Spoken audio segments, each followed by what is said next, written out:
Welcome back to the graveyard, everybody, and welcome.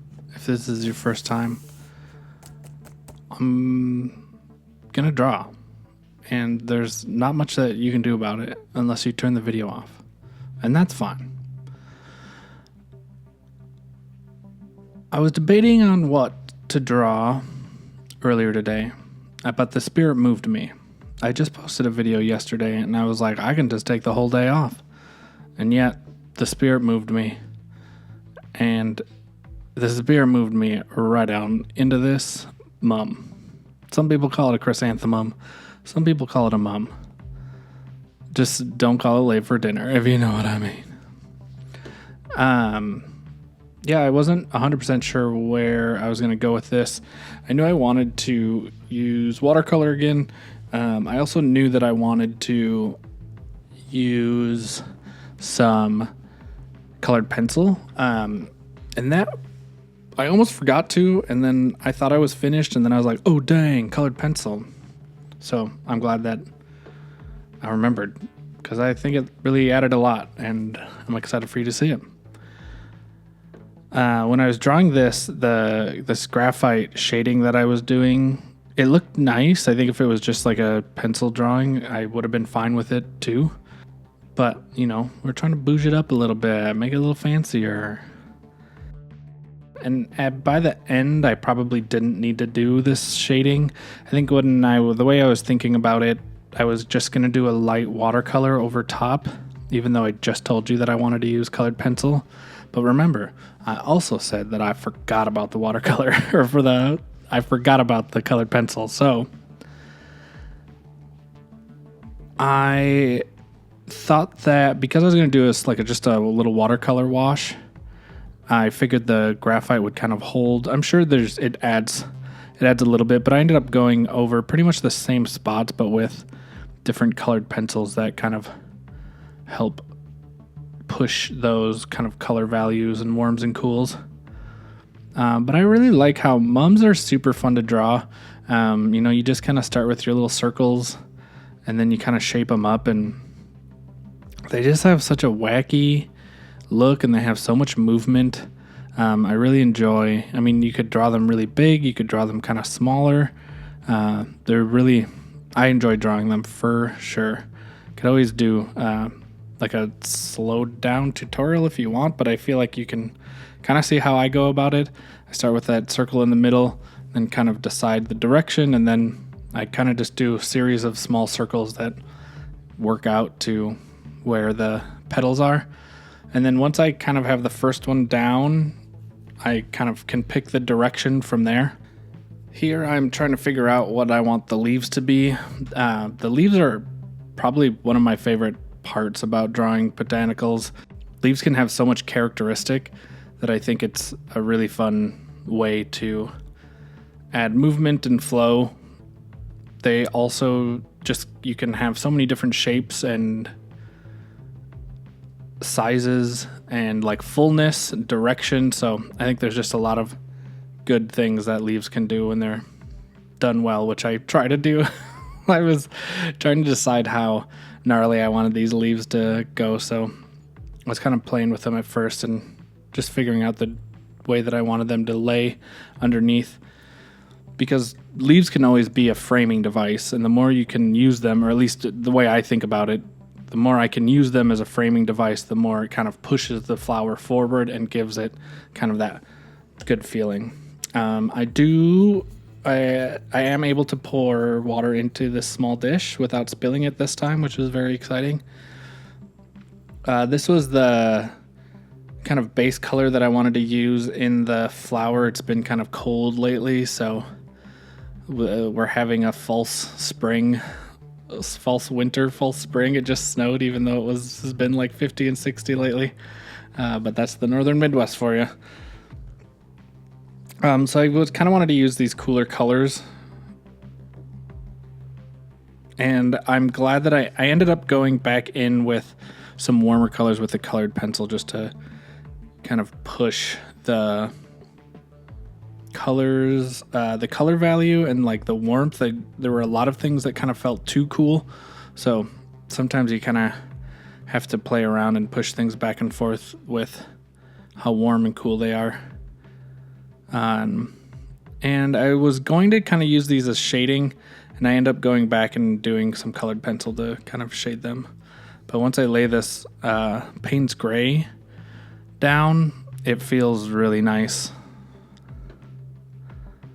I like seeing that contrast of how dark the Payne's Gray is against that kind of lighter lavender color. For a little bit, I was thinking about outlining all the line work I'd done with this brush and this dark Payne's Gray. But I decided against it just because sometimes lining, I'm just not as smooth of a liner with the brush. So I ended up using a pen. I thought about going back and using a Micron again, but I like the pen that I used. It gives it a little bit of a line outline, but not too much. This sketchbook isn't watercolor paper, but I've been trying to kind of feather those edges out, so it's not as smooth as if I was using watercolor paper, but you kind of get the idea that you get those highlights, that darker kind of pushing out into the lighter areas.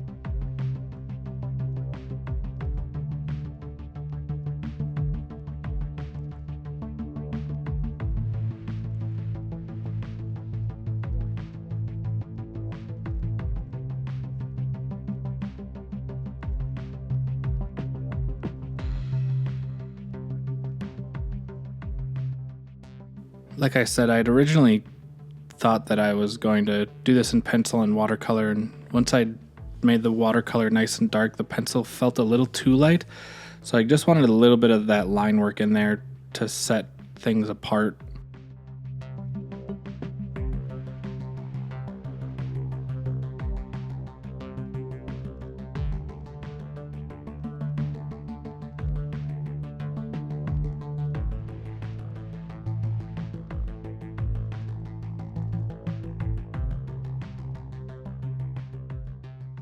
This pen was definitely probably not the best thing to use just because I had to go over some spots.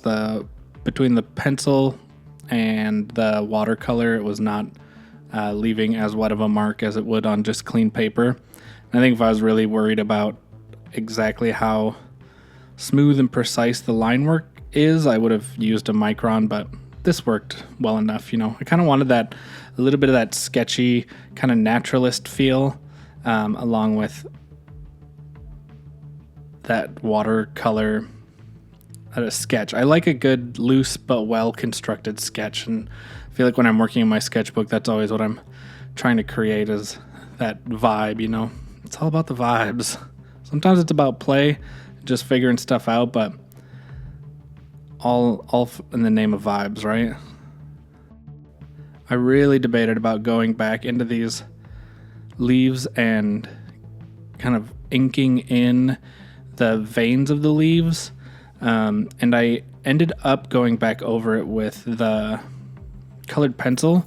So I really like the way that effect looked, so I'm glad I kind of held back.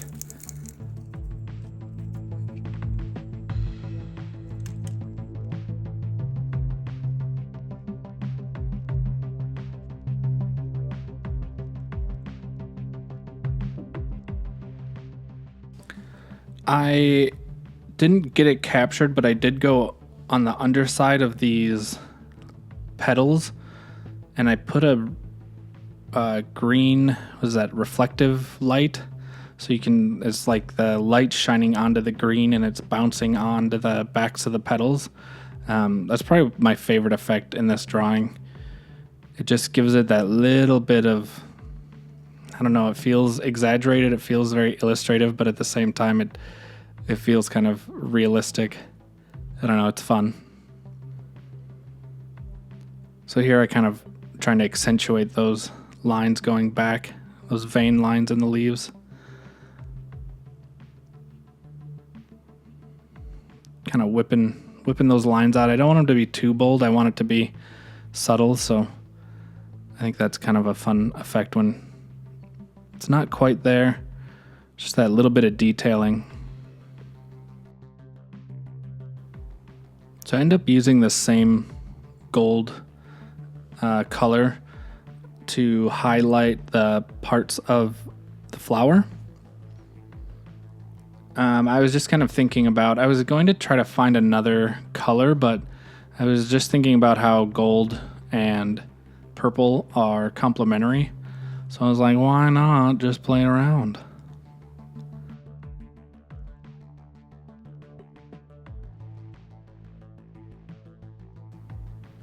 I had a ton of fun with this piece, and I'll see you in the next one.